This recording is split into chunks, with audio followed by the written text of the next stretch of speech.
Olá! Neste tutorial, falarei a respeito de duas propriedades interessantes do item material. São propriedades que, sem dúvida, farão com que a gente crie alguns efeitos de transparência e reflectividade nos objetos em nossos projetos. Eu estou utilizando aqui os conceitos de material através do renderizador Blender Render. Quando eu clico aqui em cima, eu tenho o Blender Render, eu tenho o Blender Game e tenho o Cycles Render. Aqui no meu programa eu estou utilizando mais um renderizador que eu adicionei, que é o Lux Render, que não faz parte do pacote padrão do Blender. Esse renderizador vocês podem baixar externamente e adicioná-lo para usá-lo posteriormente. Então vamos falar a respeito desses três renderizadores. O Blender Render é o renderizador de inicialização aqui do programa.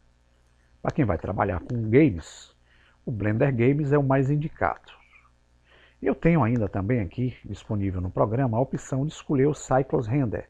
Esse é um renderizador que nos permite fazer trabalhos com mais qualidades.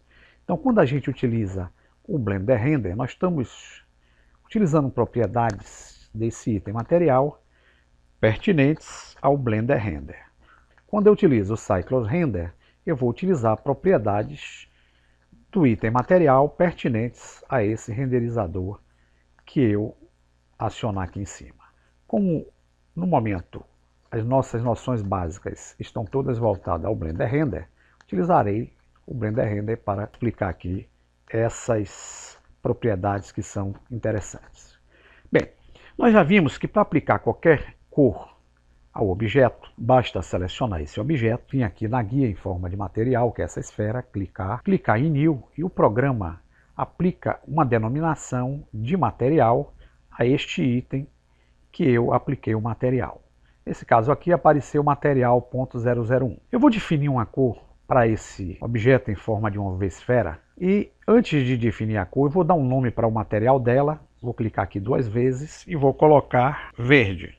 Vou dar um Enter. Apesar de já ter colocado o nome verde aqui, eu não defini a cor verde ainda para o objeto. Para isso é necessário, como a gente viu aí no tutorial anterior, vir aqui em Diffuse, clicar na caixinha, e aqui na guia de cores, clicar em verde. Aqui eu posso colocar um verde mais claro ou um verde mais escuro, a depender do meu gosto. Vou selecionar o segundo objeto com o botão direito. Vamos verificar que ele ainda não tem um material definido. Vou clicar New. O programa aciona um nome padrão aqui. Vou mudar esse nome, clicar aqui e vou botar o nome com azul e dou Enter. Mesmo tendo colocado o nome, eu ainda não tenho a cor aplicada. Então venho aqui na guia Diffuse, clico na caixinha, escolho uma cor azul aqui para o nosso objeto. E por último, eu vou selecionar o nosso objeto em forma de uma superfície plana, selecionando com o botão direito. Repare que ela não tem ainda o material aplicado, vou dar um New. O programa põe um nome padrão, eu vou clicar aqui duas vezes. Posso clicar aqui também nessa caixinha se eu quiser. E vou definir o nome amarelo para esse terceiro material e vou dar um Enter. E vou em Diffuse, clicar nessa caixinha e na guia de cores vou utilizar uma cor aqui amarelo. Vou botar um amarelo bem claro. Pronto. Temos aqui na nossa área de trabalho a projeção de uma UV-esfera, que é esse elemento que eu selecionei com o botão direito, de um cubo e de uma malha plano. Além desses três objetos, na nossa área nós temos a nossa câmera, que é esse objeto que eu vou selecionar com o botão direito, e esse retângulo aqui é a lente da câmera e é justamente a visão que nós teremos do nosso processo de render. O F12 é dessa forma que aquela câmera estará enxergando os nossos objetos aí na área. Vou sair com o ESC. Tenho também um objeto lâmpada. Deixei apenas uma lâmpada aqui na nossa área. Vou selecioná-lo com o botão direito. Aqui na nossa viewport em formato sólido, nós não vamos conseguir enxergar o efeito do posicionamento da lâmpada. Então, para isso é necessário que eu venha aqui embaixo, nessa guia de viewports, clicar nesse ícone e vou mudar a minha visão dos objetos do formato sólido para o formato material. Clico aqui e eu posso agora, com o botão esquerdo do mouse, clicar sobre essas setinhas coloridas, que são as coordenadas espaciais, Z, Y e X. Segurando com o botão esquerdo do mouse, eu posso movimentar minha lâmpada. Verifique que, de acordo com o posicionamento que eu fizer da minha lâmpada, eu tenho como fazer mais ou menos o efeito que eu quero aplicar aqui na minha cena. E dessa forma, clicando no F12, nós temos a incidência da iluminação na superfície dos objetos de acordo com aquele local em que colocamos a nossa lâmpada. ESC para sair. Nós temos duas propriedades muito interessantes aqui para aplicarmos aos objetos. Qualquer um desses objetos que a gente selecione e que compõe a nossa cena, com o botão direito, aqui na sua guia de propriedades de material, que aplicamos ao mesmo, além da possibilidade de alterarmos o specular, que é justamente esse efeito de reflectividade, vou aproximar aqui, da nossa textura, ou seja, esse pontinho que aqui se encontra é justamente o efeito specular sobre a textura do objeto. É como se essa luz estivesse com a sua reflectividade sendo posicionada aqui no objeto, a depender da posição em que ela se encontra. Não vamos mexer nisso porque foi assunto de tutorial anterior. O que nós vamos ver aqui é uma guia denominada Transparency, que traduzido significa transparência.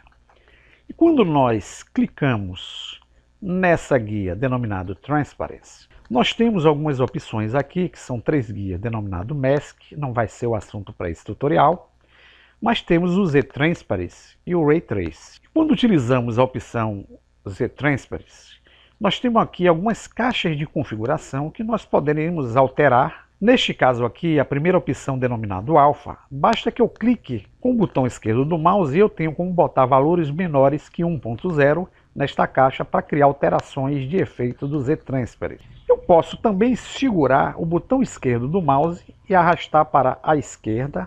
Da mesma forma que eu diminuo esse valor do Z-Transparency, é notável aqui na Viewport Material, meu objeto, tomando uma visualização de um objeto transparente. Para melhor vermos, nós podemos utilizar a guia Preview de pré-visualização do nosso objeto antes de usarmos a renderização do objeto. Então, quanto menor nós colocamos o valor aqui do Z-Transparency, nós vamos notando aqui nessa guia de pré-visualização que o nosso objeto vai tomando uma formatação transparente. Então eu posso vir e diminuir mais ainda o valor dela até deixá-lo totalmente transparente. E aqui, se eu utilizar o modo de visualização da Viewport denominado Rendered, eu vou clicar aqui no ícone de Viewports e mudar para o modo Rendered. E vamos perceber, olha, que eu tenho aqui o objeto esférico já com uma transparência bem definida aí na nossa área de trabalho. Vamos ver que existe aqui uma incidência forte de sombreamento em decorrência da posição da lâmpada. E esse sombreamento é um assunto a ser tratado em tutorial posterior, através das propriedades de lâmpada e até mesmo do ambiente, que é essa luz que vocês verem aqui na parte externa. Vamos voltar à nossa visão sólida. Então, voltando ao nosso objeto selecionado na guia de material, nós vimos aqui que a gente pode utilizar o parâmetro Z-Transparency e a gente pode alterar alguns parâmetros aqui para criarmos. Vou clicar aqui no processo Render para a gente ver as transformações reais e utilizando essas propriedades e alterando seus valores para mais ou para menos, nós vamos ter alguns efeitos, como esse aqui, quando a gente aplica essa propriedade no objeto. Então é dessa forma que a gente cria a nossa transparência no formato Z-Transparency. Se eu clicar na caixinha Ray Trace, nós vamos perceber que a nossa transparência ela continua idêntica ao Z-Transparency, mas aqui nós temos outros recursos que a gente pode modificar nessa guia Ray Trace para criar efeitos interessantes. Exemplo, essa janelinha IOR eu posso segurar com o botão esquerdo do mouse, arrastá-lo para a direita, aumentando os valores, e aqui eu dou um efeito de vitrificação do meu objeto. Posso diminuir o valor e vou colocando dentro de uma regulagem que crie o efeito desejado. Então, vou mantê-lo em 1, que é o padrão, dá o Enter. Vou sair aqui da opção de transparência e nós vamos entender outra propriedade que é importantíssimo também para os nossos efeitos. Eu não sei bem como é que se fala Miro, Biro, não sei o inglês tão bem, tá? Mas clicando aqui nessa caixinha, eu tenho a opção de utilizar nessa setinha aqui essas propriedades que representam a reflectividade que a superfície do objeto fará em relação aos demais objetos aqui na minha área. Se for traduzir, essa palavra significa espelho. E quando a gente seleciona o objeto, nesse caso a UV-esfera, e a gente segura o botão esquerdo do mouse aqui e aumenta esses valores de reflectividade, percebam que no momento em que eu altero o valor, a superfície do meu objeto, ela toma um aspecto de um espelho e passa a refletir o que está ao seu redor. Posso ver aqui, na sua superfície, o nosso horizonte, posso ver a nossa superfície, o chão, e posso ver o nosso cubo sendo refletido na superfície do objeto. Posso selecionar aqui o nosso chão com o botão direito. Repare que as propriedades aqui são referentes ao objeto chão, a cor é amarelo, tá? E aqui, se eu clicar em Mirror, eu posso alterar a reflectividade, aumentar o valor, e passo a ter a reflectividade dos objetos também na minha superfície. E assim, com essas propriedades de transparência e de espelhagem, eu posso criar efeitos magníficos aqui nos meus projetos. Lembrando a vocês que existem formas também de criar efeitos através do Cycles Render, utilizando os recursos de material. Percebam que quando eu clico em Cycles Render, todas aquelas propriedades que eu apliquei anteriormente no Blender Render terão que ser redefinidas nesse renderizador para eu ter aquele efeito desejado. Voltando ao nosso Blender Render, temos aqui o efeito real. Experimentem essas duas propriedades Z-Transparency e Miro para poder fazer alguns efeitos aí bem legais nos projetos que vocês realizarem. Espero que tenha sido claro nessas explicações e espero que vocês possam aproveitar muito bem estas propriedades aí do próprio material no Blender Render. Até a próxima!